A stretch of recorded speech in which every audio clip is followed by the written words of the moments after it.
Hi everyone! So I just want to remind you about this mga text na pumapasok sa atin, Globe, BDO, BPI, or kung ewan ko lang sa mga ibang bank.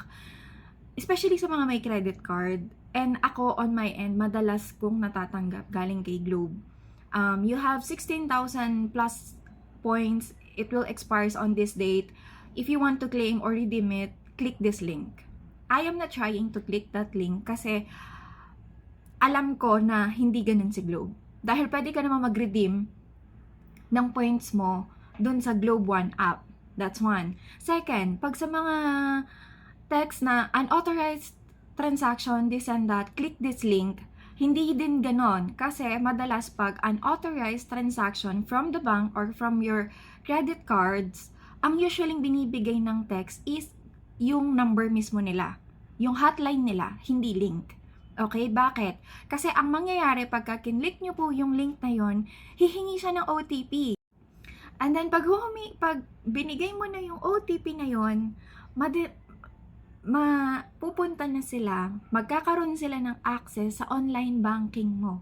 And sometimes they are faking it, they are trying to confuse people na, for example, bdo.com.ph blah blah blah.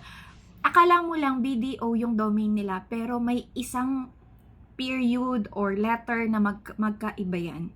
Ganon sila kagaling mang scam ngayon, as in. So, anong mangyayari pagka nabigay mo na yung OTP? Magkakaroon sila ng access doon sa bank account mo, doon sa online banking mo mismo. Now, ang mangyayari, mahina na ang 50,000 na kukunin nila doon sa online banking mo. Kaya ngayon, please be smart enough, please be cautious, please be vigilant, as in, lahat na yata ng pangi-scam gagawin nila para lang kumita ng mga alam mo yan, gigil ako eh. Kasi na-victim na naman yung kaibigan ko sa mga ganito. Oh my!